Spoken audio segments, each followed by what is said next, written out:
Hey, what's up, everybody? I am Jay Hollingshed, your personal high performance mindset coach and public speaker. Welcome back to another episode of my 7 pillars of mental performance in 365 days.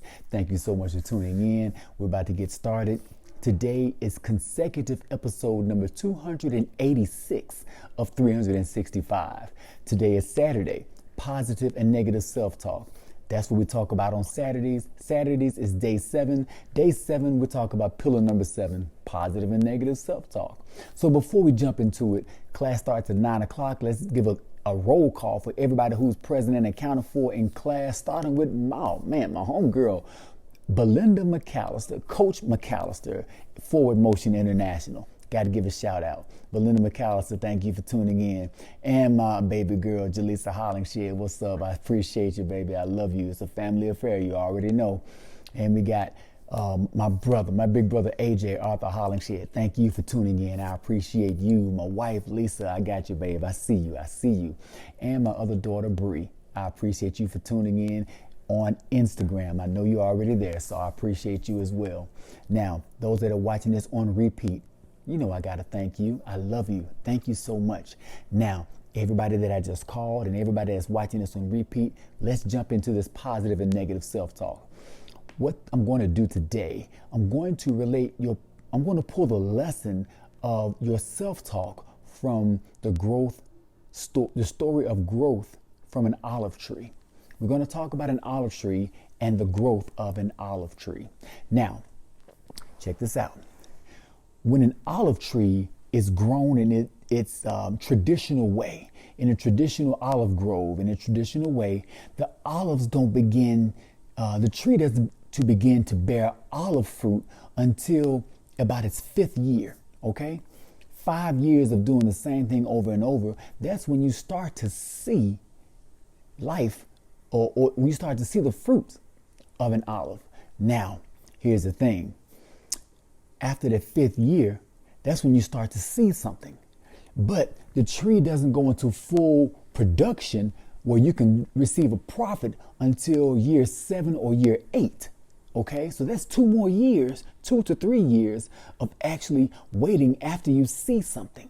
So you're looking at about 8 years. Now, that's an average tree. Olive tree. Now, there are plenty of them that grow slow. Now, your slow growing olive trees, they can take somewhere between 65 and 80 years to reach stable yields where you can start seeing production or you can start seeing a profit. So, looking at that, if you were to plant an olive tree right now, here it is 2019, plant you an olive tree right now. You're looking at possibly somewhere around 2027 before you actually can see fruit. And like I said, that's when you see fruit. But you still got about 2.5 to 3 years before you actually can have a stable yield and you can start to reap the benefits of planting that tree. So you're talking about 8 years, right? 8 years is a long time. Just think about where you are now. It's 2019, 8 years ago. Where were you? What were you doing 8 years ago? That's a long time ago, right? That's when you would have just started planting your olive tree. Now, let's break down this 8 years even more. 8 years, 365 days in a year, 365 times 8, that brings you to 2,920 days, right at 3,000 days. So what that is 3,000 days of consistently doing the same thing over and over and over. 2,920 days of consistent nourishment, putting in that nourishing on that olive tree. That's what you were doing over and over and over. Like I said, if you are just now, today, starting to see the fruits of your olive tree, you started planting it back then 8 years ago.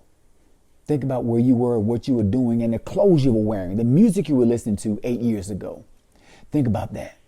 That's when you started planting that olive tree. So that gives your mind a time span of doing the same thing every day, that constant nurturing over and over and over. Now, are you able to do that from a literal standpoint? That whole 8 years, say you plant that tree in that whole 8 years, what is your mind telling you? What is your self-talk telling you? You got your psyche that's telling you all kinds of stuff, right? Your psyche is, we already know that the psyche is 75% negative. That's been a proven fact. Now, your psyche is going to be, or your self-talk is only going to be as strong as the environment you prepared it in.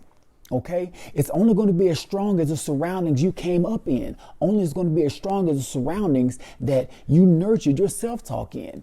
What kind of surroundings am I talking about? Your mental environment. What have you been feeding? What have you been thinking about? What have you been reading? What have you been feeding your mind? What have your thoughts been concentrating on? What have you been focusing on? If it's positive, you're putting all that in, then you're feeding your psyche exactly what it's going to give you back. You're feeding your psyche the words that it's going to give you. So, and talking about, that's your mental environment. You got your physical environment, the people you're surrounding yourself with, your family, your friends, your neighbors, your coworkers. All of them influence your self-talk, believe it or not. Your inner circle. What's your inner circle like? Will Smith said, look at your phone, pick it up, look at the text messages. The last 5 people that text you, are they somebody that's feeding you positively to positively feed your self-talk? Now let's do a quick script flipped. And what we're going to do is flip and replace you with the olive tree. Now, here you are. You are the planter, right? And the olive tree is actually your dream. The olive tree is actually your goal. The olive tree is actually what you are trying to manifest with your life. So you're going about the same thing. You got 2,920 days of consistent nourishment to put into yourself. 8 years of nourishment before you start to flourish and grow as that manifestation, to flourish and grow as that business, to flourish and grow as that championship athlete. Look at the Olympians. They practice and do the same thing every single day for 4 years, just for one single event. To perform one time. They practice for 4 years. Day in and day out, altering their diet, day in and day out, altering their workout routines, day in and day out. The consistency, but what do they surround themselves with? They surround themselves with what they need for their success. They surround themselves with what they need. How do they do that? They go to, most of them actually go and they train and live in Denver, Colorado, in the facility or at the campgrounds where the Olympic Training Center is. And they're surrounded in their environment. They're not surrounded with negativity. They're not surrounded with negative family, negative friends, negative coworkers, or negative people that can influence their self-talk to be negative. So what are you going to do? You got a dream that you planted. Who are you surrounding yourself with? What's your self-talk going to say? Is your self-talk going to repeat what your neighbors are saying? I see you've been planting that tree for a while. Your water bill going to go up and you're wasting your time. You got to get you some new water or something. Because you ain't growing nothing. Everybody's going to be throwing negative stuff at you left and right. We already said your negative self-talk or your self-talk is 75% negative. I've taught you in video after video after video on how to grow that self-talk to be positive. This is the time when you're going to need it. You will have prepared yourself over and over and over again. Start surrounding yourself now with the positive influences. Start surrounding yourself now with everything you need. The positivity, the positive environment, the positive mental environment, positive TV, radio, books, people, the positive nurturing environment, positive music. Start doing that now because you'll start influencing your self-talk now. Feed your mind what it needs to feed you. When you come across that crossroads to where you're going to really need some encouragement and nobody else is going to be around to pour any positivity in you, you don't want the negativity to come from your mind. Have your mind pour the positivity in you when everybody else around you is negative. The only way you could do that is start now by surrounding and pouring everything positive into yourself. That's all that I have for today. I'm Jay Hollingshed. This is consecutive episode 286 of 365, day 7, positive and negative self-talk. Be well, stay blessed, and as always, through love, be a blessing. God bless.